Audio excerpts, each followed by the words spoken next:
What is up, everyone? Surprise, surprise, there is a part 4 of the EQing tutorial.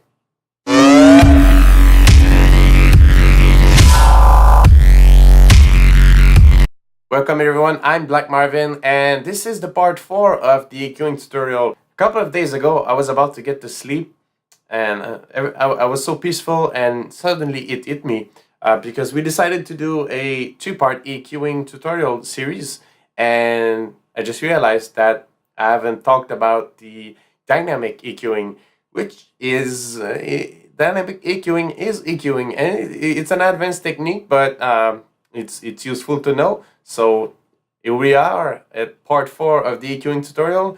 I'm showing you this amazing plugin.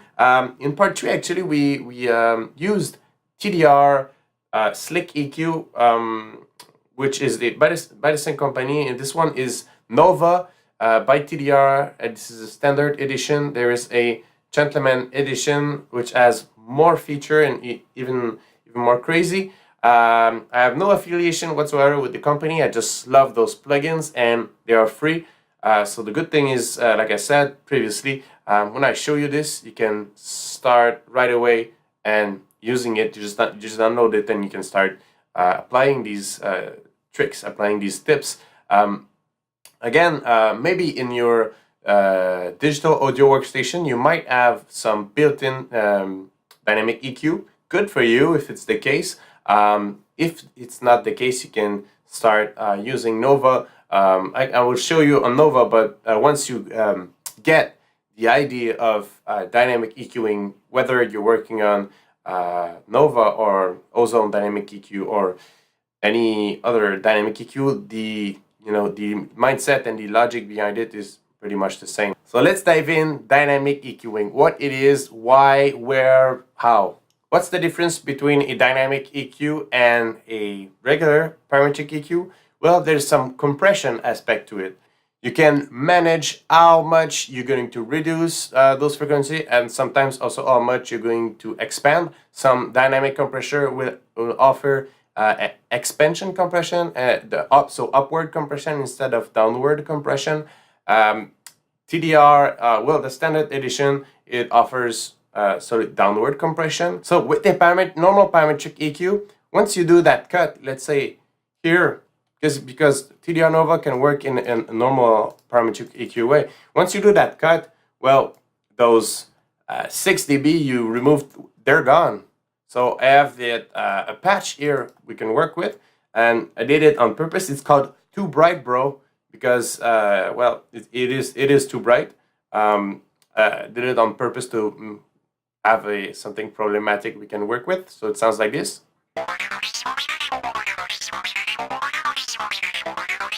Alright, so if we're working with normal parametric EQ, we'd go like this and use the notions we saw in the last tutorial. We can spot the problematic frequency.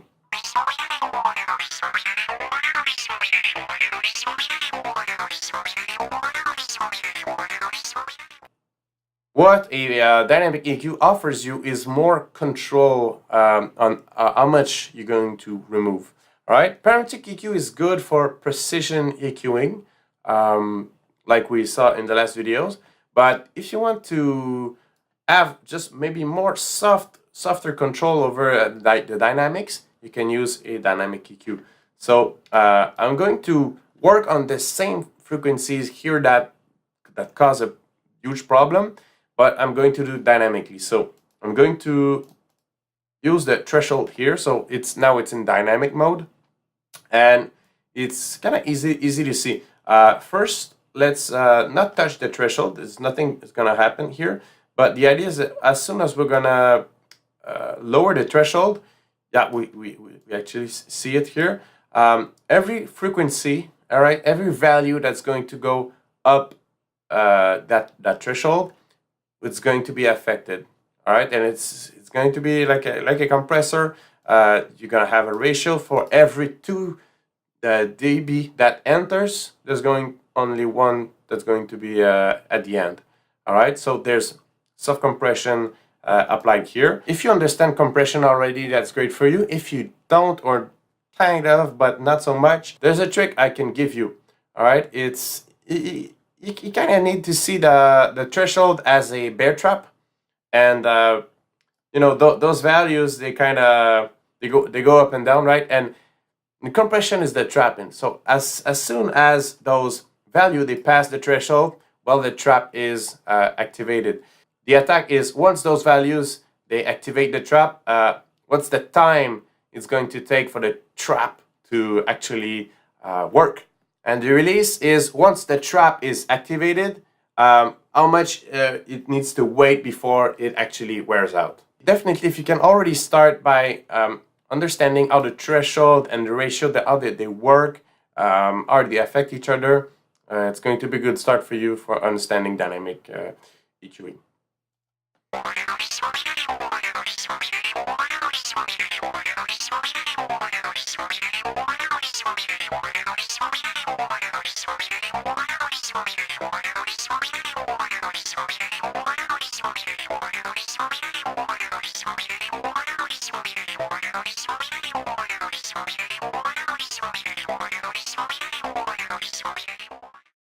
Alright, so I kept the ratio at 2 to 1 because I wanted something kind of smooth working, just to, you know, taming this back.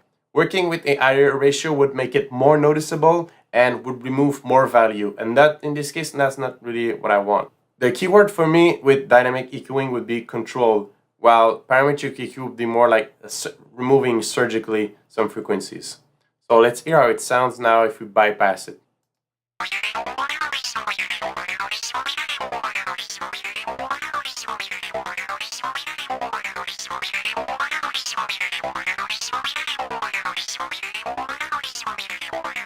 So we were working with something that was causing problem, and now we brought it back to a level where it's controlled. So I got another example for you here. It's a sample I took of the access virus. It was meant to be an FX in one of my tracks. I actually used it, but the way it just comes out of the synth, there's some problem. I like the modulations, but it brings some really harsh high frequencies. What I want to show you is instead of a normal parametric where you would cut really precisely, with the dynamic EQ you can just use a wide band and soften all that region. All right, so all that area. So that's the sample.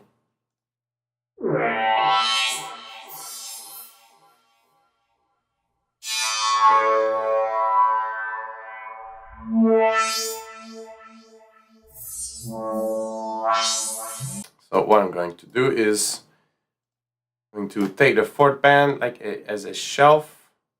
I'm not sure about I'm not sure I want to use a shelf. I want to use a bell. I'm going to and just adjust. I want to keep the definition but soften everything.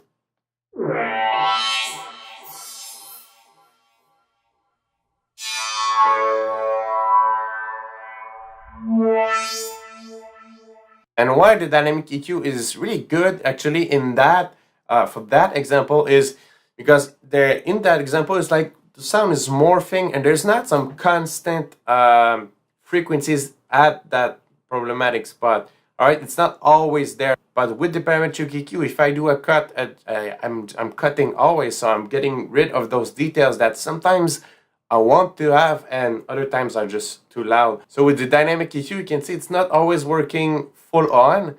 Sometimes it's more quiet, and other times it's that the threshold is triggered. So you can see.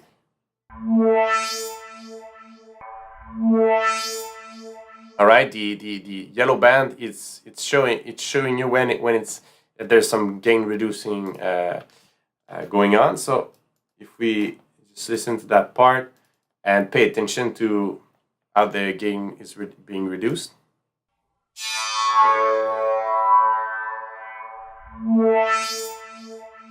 EQing in the end always comes back to that, just getting rid of those frequencies you don't want and making those you like shine a bit more by doing that. So I hope you like this tutorial. I hope you're going to dive a bit more into dynamic EQing and apply it to your project. I'm sure you can benefit from that. Nova parallel dynamic equalizer. It's the standard edition. You can go grab it right now and start applying these to your tracks and mixes. If you like the tutorial, don't forget to subscribe for more content by myself or other Ghost Act producers. And I will see you in another video for more tips and tricks.